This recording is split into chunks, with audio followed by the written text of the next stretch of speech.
e voltamos agora falando de futebol, falando de Atlético, falando de Cruzeiro. Tivemos rodada importante aí do Campeonato Brasileiro e 2 grandes clássicos do nosso futebol nacional.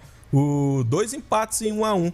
Cruzeiro viajou até o Rio de Janeiro, enfrentou o Flamengo no Maracanã, saiu com um empate, e o Atlético recebeu o Palmeiras também pelo Campeonato Brasileiro aqui no Mineirão e também ficou no empate. Vamos começar falando do Cruzeiro. Alex, Raposa jogou bem, jogou muito melhor, na minha opinião, do que o Flamengo, mas desperdiçou muitas chances, né, e acabou apenas empatando o jogo no Maracanã. Qual foi sua leitura desse grande clássico? Tô vendo aí esse brilhante gol, esse golaço. Gol a lá Roberto Carlos. Foi um dos gols mais bonitos do campeonato até agora, lá Roberto Carlos, com certeza. Parecia muito assim, aquela chegada do Roberto Carlos que chegava. Inclusive Marlon também, lateral esquerdo, assim como o Roberto Carlos. Chegou, bateu cruzado, né, com a parte externa do pé. Realmente um chute de rara felicidade. E os dois jogam com a 3 e a bola teve mais de 120 km por hora. Exato. Então, o Cruzeiro realmente está surpreendendo bastante o torcedor. Eu pensei, após o jogo contra o Cuiabá, que nós teríamos dificuldade no decorrer do campeonato, até mesmo porque começou agora a faltar as peças de reposição, né? O Cruzeiro perdeu o Ramiro, que ao lado do Richard teria resolvido esse problema de meia canja do Cruzeiro para o Pepa, mas o Richard foi afastado por a questão daquela banca de apostas, né, das bets, e o Ramiro teve uma lesão que pode deixar ele durante todo o campeonato fora do restante do ano, aí, uma ruptura de ligamento. Enfim, mas o Cruzeiro conseguiu encontrar jogadores que estão satisfazendo a torcida, né? E que torcida, diga-se de passagem, porque o que a torcida do Cruzeiro fez no Maracanã foi lindo, foi brilhante. No primeiro tempo eu acho que o Cruzeiro não jogou bem, tá? Achou esse gol, um talento individual com um belo passe do Bruno Rodrigues e depois uma finalização perfeita do Marlons, mas o Cruzeiro estava acanhado no primeiro tempo. Pelo menos eu, assistindo de casa, eu senti que o Cruzeiro respeitou muito o Flamengo. Parecia que não era esse Cruzeiro que a gente está acostumado a ver, né? Esse Cruzeiro que parte para cima, que finaliza bastante, que ataca. E prova disso que o Flamengo passou a dominar o jogo. Mais uma vez, para mim, o grande destaque do Flamengo foi o Ayrton Lucas, né? Ele jogou super bem, fez o gol, lateral esquerdo, fez o gol do rubro-negro, do Flamengo. Mas, assim, no primeiro tempo, eu acho que a grande baixa foi a arbitragem mesmo.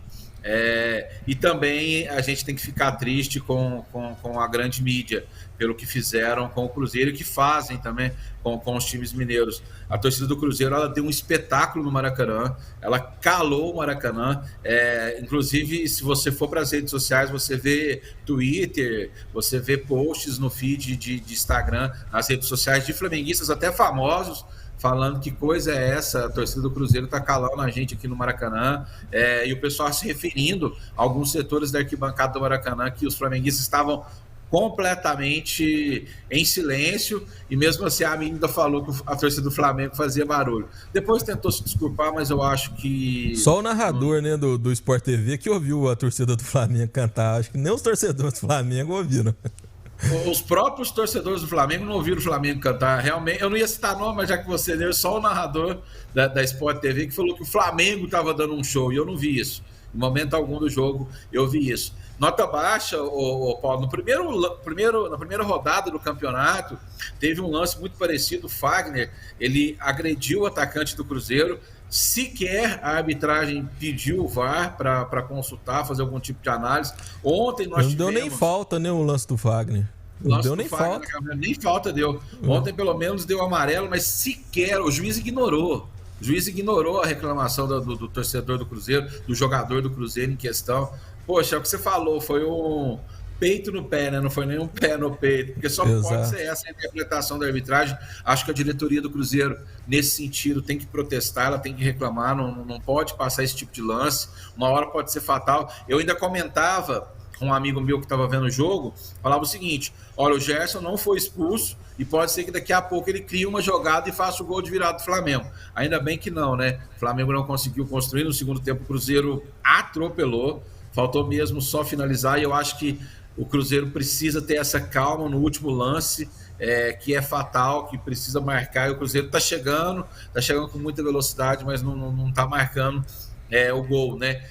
Acho que outra coisa também que eu não gostei no Cruzeiro, não sei o motivo, até pesquisei, mas não consegui encontrar nenhuma resposta nas redes sociais, nem na imprensa oficial do Cruzeiro, a questão de ter entrado com o Formiga e não com o William. Considero aí que... Acho que foi questão de física mesmo, né? Física do William. Porque o Pepa tá vendo que o elenco tá curto aí, tá precisando fazer um rodízio. Eu acho que no Cuiabá ele até comentou na entrevista coletiva que o time sentiu muito cansaço físico, porque essa questão da entrega do time do Cruzeiro, ela é realmente impressionante, né? Os jogadores correm o tempo inteiro, então precisa de ter essa recuperação, mas como recuperar, sendo que o calendário tão cheio aí, jogos final de semana, meio de semana, agora já enfrenta o Grêmio de novo pela Copa do Brasil. Então aí eu acho que o Pepa preferiu dar uma poupada no William, pensando aí no jogo contra o Grêmio. Tanto é que quando ele entrou no segundo tempo, entrou muito bem e comandou aquele lado direito ali. Equilibrou o jogo. E o gol que o Cruzeiro tomou do Flamengo... O Formiga, ele fez o pênalti, que na minha opinião não foi pênalti, mas o juiz entendeu que foi. E diga-se de passagem, o juiz só foi no VAR pela pressão da torcida do Flamengo, senão ele nem iria. O Formiga, ele não acompanhou. Na hora do gol o pessoal reclamou muito da questão da zaga, mas eu acho que a culpa não é da zaga, porque se você pega o lance desde o início, tanto o Marlons não acompanhou o Wesley até ele ir à linha de fundo para fazer o cruzamento, deixou ele livre, e o Formiga também não acompanhou o lateral esquerdo do Flamengo, que acabou fazendo o gol. Então eu acho que ele não foi bem, embora ele tenha recebido elogio de alguns comentaristas. Eu analisei esses dois pontos que foram cruciais na partida. O Cruzeiro tomou esse gol nas costas do Formiga, então não foi legal. Agora o Cruzeiro se prepara, né? Vem aí mais jogos pelo Brasileirão. Graças a Deus, agora a tabela está começando a ficar um pouquinho mais tranquila, e o Cruzeiro agora vai pegar uns times mais fracos, né? Vai pegar o Atlético no próximo sábado, depois o Bahia e depois o Fortaleza. Então a gente está mais tranquilo, que as pedreiras já passaram, mas a gente tem uma grande pedreira. Daniel daqui a pouco apela, né? A gente tem uma grande pedreira aí no meio de semana, que é o Grêmio pela Copa do Brasil. Vai ser um jogão. O Grêmio é copeiro, já eliminou grandes clubes do futebol brasileiro na Copa do Brasil, é pentacampeão, está atrás só do Cabuloso, que é Hexa, e vai ser um grande jogo às 8 horas da noite, nessa quarta-feira, dia 31 de maio, o Paulo. Mas Cruzeiro e Flamengo, uma nota 8 para o jogo, foi um jogão de bola, e o Cruzeiro eu acho que agora consegue ali se manter entre os principais times. Aquela questão de rebaixamento para a Série B, eu acho que isso é coisa do passado, e a gente veio para continuar na elite. Com certeza, eu acho isso também, e muito e eu dou esse mérito aí pro técnico Pepa, porque com o Paulo Pezzolano a gente não via possibilidade nenhuma. Para mim, ele mudou completamente o time do Cruzeiro. O Pepa chegou caladinho ali, escalando o jogador certo, montando o seu esquema, valorizando a posse de bola, mesmo com jogadores aí tecnicamente inferiores às grandes equipes do Brasil hoje, e vem jogando futebol redondo. Nesse jogo contra o Flamengo, principalmente na questão das mexidas, nem nas substituições, nas mexidas de campo ali mesmo, ele ajustando, principalmente aquela trinca de volantes, que ele entrou com o Neto Moura, o Felipe Machado e o Alisson, né? Um meio de campo muito marcador. Um meio de campo muito marcador que bloqueou realmente aí as jogadas do Flamengo na segunda etapa. Eu acho que no primeiro tempo, pelo gol ter saído tão cedo, o Cruzeiro acabou recuando, respeitando demais o Flamengo. Você via ali até o Pepa na beirada do campo ali pedindo para o time sair, para o time avançar, e o time não saía. Mas aí na segunda etapa o Cruzeiro realmente valorizou muito a posse de bola e jogou demais. O pontuar também um lado direito, né? O lado esquerdo do Cruzeiro é o lado que realmente faz muitos gols, é o lado que mais chega, com o Bruno Rodrigues, o Matheus Vital, que agora está voltando de recuperar de lesão. Eu vou falar justamente sobre isso. A volta do Matheus Vital foi muito boa para o Cruzeiro, jogou muito boa. O lateral esquerdo, o Marlon, que ataca muito bem, porém é um lado muito frágil defensivamente, né? O Cruzeiro toma muito gol daquele lado. E o lado direito, ele era um lado muito protegido pelo Ramiro. E agora, com a baixa do Ramiro, o Pepa precisa achar essa questão desse balanço aí da marcação também, que o William também é um lateral que avança muito. E o gol do Flamengo acaba saindo por esse lado, né?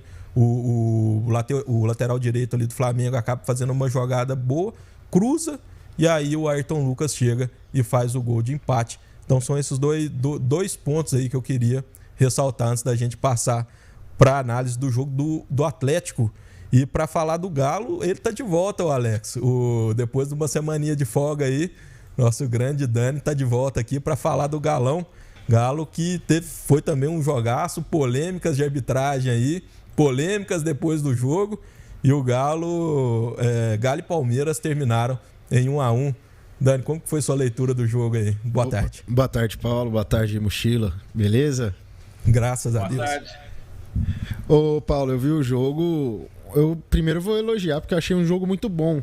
Jogaço. É engraçado a gente falar, normalmente a gente fala um jogo muito bom, aquele que tem muitas chances próximas de gol, né?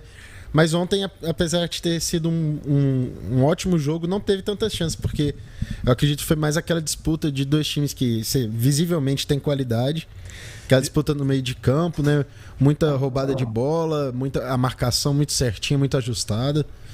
E é por isso que eu acho que eu colocaria como um dos melhores jogos dessa temporada do Brasileirão. Sem dúvida, um nível tático altíssimo. Muito alto. O Cudê fazia mudanças, o Abel Ferreira respondia, o Abel mudava, o Cudê ia lá e respondia. Exatamente. E você vê que... Muito acerto, né? E muito, tanto na marcação quanto em roubada de bola. Hoje eu ouso falar que o clássico Palmeiras e Corinthians Palmeiras e Atlético, perdão, é o clássico do futebol brasileiro aí que tem mais equilíbrio. Sim. E tanto é que os números mostram isso, né? Nos últimos jogos aí, se eu não me engano, esse é o 7º empate, nos últimos 10 jogos, 7 empates. São clubes que se respeitam muito, né?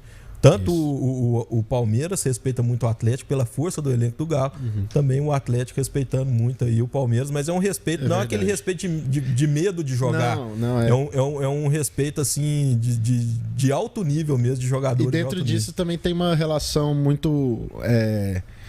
tem uma relação meio diferente entre as torcidas, né? Não Sim. são torcidas rivais, as organizadas são muito próximas, né? E... aí você vê outra coisa bonita que o futebol proporciona também. Você vê na arquibancada do Mineirão, no meio da torcida do Atlético, torcedores com a camisa do Palmeiras, faixas do Palmeiras, tranquilamente.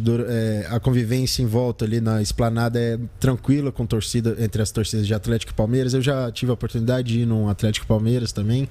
E é bem tranquilo, justamente por essa boa relação entre as torcidas, né? E isso deixa mais bonito a festa também, né? Com certeza. Ontem o Mineirão, falando da festa, falando de público, o público de ontem foi de 53.236 presentes e foi o segundo maior público do Mineirão em 2023, perdendo apenas para o jogo da volta do Campeonato Mineiro, onde o Atlético venceu o América por 2-0. Naquele jogo teve 55.989 pessoas. Então, Mineirão lotado, casa lotada. Isso. O início do jogo também foi muito marcante, com aquela manifestação de apoio ao Vinícius Júnior, né? Repudiando aí o racismo. Foram diversas ações, né? Sim, foram diversas ações que realmente engrandeceram ainda mais esse espetáculo. E o espetáculo ele ficou marcado muito pela polêmica de arbitragem, né, Nani? Comentar apenas aí após o jogo, aconteceu um caso curioso com um colega meu, o Pedro Spinelli. Nós formamos junto e estudamos juntos lá na PUC, em Belo Horizonte. E aconteceu um caso curioso que ele estava na zona mista. É importante ressaltar que é uma parte, né, onde é permitida a imprensa ficar ali. E ele estava com um celular pessoal, já que o celular da empresa que ele trabalha, né, ele trabalha para a Globo Minas, e o celular da empresa estava na coletiva, já a postos, preparado para receber a coletiva do Abel Ferreira. E aí eles acabaram ouvindo o pessoal se exaltando aí, principalmente o diretor do Palmeiras, com o Ronei Cândido e também com o árbitro que ficou no VAR ali, por causa da questão do gol anulado do Rony. E eles saíram, foram lá e ele começou a filmar a reação. E aí o Abel tomou o celular da mão do Pedro. E ele, na hora que eu vi o Pedro, eu já mandei mensagem para ele no nosso grupo aqui de WhatsApp, que a gente participa aqui. Ele começou a contar o caso e eu pedi até a permissão para ele para poder, né, trazer esse relato dele. Ele me disse que na hora, né, então aspas aí pro Pedro, Ele escreveu para mim: Paulo, na hora eu fiquei incrédulo, não sabia o que fazer e nem o que pensar. Não acreditei naquela reação do Abel. Eu não entendi muito bem o que estava acontecendo depois da apuração do fato que eu fui saber qual que era o motivo da briga e da discussão do diretor do Palmeiras, o Anderson Barros, com o Ronei Cândido, o árbitro da partida, o quarto árbitro da partida. Ele disse que tentei me manter calmo, pois fiquei com medo do Abel jogar o celular no chão, quebrar, sei lá, alguma coisa acontecer. E aquele celular era o meu, o celular pessoal. Mas no fim deu tudo certo. Após a coletiva, o Abel me pediu desculpas, né, reservadamente, e ficou tudo certo entre nós aí. Mas é um caso curioso, um caso de desrespeito muito grande, né? O Abel Ferreira, que é um excelente treinador, para mim é um dos maiores treinadores que passaram aí recentemente no Brasil, mas que fora de campo é uma verdadeira mala. E na coletiva, ele gosta, né? E na coletiva ele vinha falar que a área mista ali, que a zona mista dos repórteres era invasão de privacidade, que ele sentiu sua privacidade ameaçada. É brincadeira, né, Abel? O Abel anda meio nervoso, né, Paulo? Parece que ele não quer ficar no Brasil mais. Não, inclusive depois dessa reação do Abel aí, entre os torcedores do Palmeiras, só chegaram numa conclusão aqui. Falou que essa reação dele é inaceitável para um técnico a nível do PSG ou qualquer nível do técnico europeu, que é para ele continuar, cumprir o contrato e renovar até 2030, 2040, até quando ele quiser. O pessoal levando na brincadeira aí os torcedores do Palmeiras. Mas é um caso que precisa ressaltar aí, porque se por um lado, né, o Palmeiras reclama desse gol do Rony, para mim também era não conseguir ver impedimento do Rony ali. O VAR, é difícil de ver, né? O VAR traçou ali, até pela imagem do VAR ali, mostra claramente que é a mesma linha. Enfim, o pessoal anulou o gol. Porém, por outro lado, teve um pênalti claríssimo do Marcos Rocha. O Marcos Rocha com o braço aberto, né? O Marcos Rocha com o braço aberto, a bola em direção ao gol, provavelmente entraria no gol. A bola bate no braço do Marcos Rocha e aí a arbitragem não marca. Talvez até para compensar um erro do outro, porque a gente sabe que existe muito essa questão de arbitragem aí ruim, porque a arbitragem no Brasil é muito ruim, e ela erra para um lado e acaba compensando por outro. Enfim, uma arbitragem que tomou... Voltando na questão do lance lá do Cruzeiro, pífio, a batida do Gabigol, foi pênalti, na sua opinião? Foi, para mim foi, Alex. Para mim foi. O Formiga acaba deslocando ali, pegando o pé do Pedro. Mesmo sem querer, é falta, sem querer na área é pênalti. Mas foi o caso do Gerson, né? O sem querer dele foi um pé no peito aí do jogador do Cruzeiro, que precisava ser expulso. E aí, quando é o lado contrário, a regra não foi aplicada. Então a arbitragem brasileira ela é muito complicada justamente por essa falta de critério. Eu até ia destacar que na partida anterior do Atlético contra o Curitiba, o juiz era impressionante, ele dava cartão amarelo em todas as faltas. Eu não vou ter o número agora, deveria ter buscado, mas foi impressionante o tanto de jogador que saiu amarelado desse jogo. Sim. Tanto que para essa partida de ontem, tinham 7 jogadores do Atlético pendurados e 2 deles receberam o terceiro cartão e não vão jogar na próxima partida, que é o Clássico, né? Que no caso foi o Pavon, que mais uma vez o melhor do jogo. Fez um golaço, um dos mais bonitos desse Brasileirão também. E o Zarate também, que é super importante, é o meia mais central, caindo um pouco para a direita ali, que é o titular do Atlético. O Atlético depende muito dele, porque ele é aquele jogador motorzinho, né? Que está em todas as partes do campo, correndo, combatendo, entrando dividido o tempo inteiro. Aí, continuando, e os dois vão estar fora, então, pro Clássico. O Hulk também estava pendurado, mas dessa vez não recebeu o amarelo, né? Mas o jogo, o Paulo, eu achei a defesa um pouco perdida, um pouco nervosa, principalmente o Gemerson e o Nathan Silva. O primeiro lance que foi o gol anulado do Rony, que foi um golaço também. Impressionante, eles perdem no kick da bola e o Rony sozinho no meio dos dois consegue tomar a bola e fazer aquele golaço de bicicleta. E não foi só naquele momento, logo em seguida também o Rony toma a bola do Gemerson do lado da área, o Gemerson tentando segurar. Impressionante o que o Rony estava jogando no começo do jogo. Depois o Atlético deu uma equilibrada legal no jogo também. Principalmente com as saídas ali pelo lado direito. A marcação do Palmeiras estava pendendo muito para o lado esquerdo de defesa. Quando você vê o posicionamento médio, E é curioso que foi do lado do Gustavo Gomes. Sim. Né? Gustavo Gomes, para mim, que é o melhor zagueiro da América do Sul aí. Falhou demais ontem no gol do Atlético, ficou perdido aí. O Pavão deixou ele no chão e acabou fazendo um golaço. E o engraçado é que o Gustavo Gomes precisou fazer isso porque o Palmeiras, o Piquerez, ficou em São Paulo, né? Não viajou porque estava se recuperando fisicamente. Não é nenhuma lesão, mas foi poupado por desgaste físico mesmo. E aí jogou o lateral esquerdo mais jovem, né? Vanderlan, que é um bom lateral, fez um ótimo jogo, tentava chutar de fora da área algumas vezes, fazia uma boa troca de passes com o Dudu ali, né? Peca muito defensivamente. Então, né? aí naquele momento ele não conseguiu voltar, a bola com o Pavão, o Gomes tentou dar o bote, mas perdeu o tempo de bola, recebeu um drible e o Pavão fez o golaço. Sim. Aí já no segundo tempo o Atlético volta melhor também. O Palmeiras faz o gol logo no começo do segundo tempo, bem rápido, né? 6 minutos, se eu não me engano. Né? E ele foi uma falha de marcação conjunta também ali do lado esquerdo do Atlético, né? E aí não tinha o que fazer e depois ainda deixaram o Dudu livre dentro da área, o Dudu baixinho fazendo o gol de cabeça, né? Ali o Ior e o Zaratio, eles deram um bote no Rafael Veiga, né? O Rafael Veiga puxou a marcação, deixou o Dudu livre e acabou acontecendo o gol de empate. Aí depois disso, com as substituições, o Palmeiras deu uma recuada também. E o Atlético tentou atacar um pouco mais, mas o jogo no geral foi muito equilibrado. Foram 10 finalizações para o Atlético, 11 para o Palmeiras, sendo 4 no gol para o Atlético e 2 para o Palmeiras. A posse de bola foi ficar um pouquinho mais pro lado do Atlético depois que o Palmeiras empatou, né? Mas até então estava bem equilibrada também. Faltas que o Atlético cometeu muitas, foram 27 contra 15 do Palmeiras, né? Mas no geral acho que foi um ótimo jogo, Pavão muito bem, Mariano jogando bem também. Apesar da sequência, né? Ele tá jogando bem. Acho que é isso. Estamos passando já do tempo, né? Estamos passando o tempo. 1h06. Alex, muito obrigado pela sua participação. Obrigado, Dani, pela sua participação. E voltamos amanhã. Um abraço. Amanhã a gente volta, com certeza.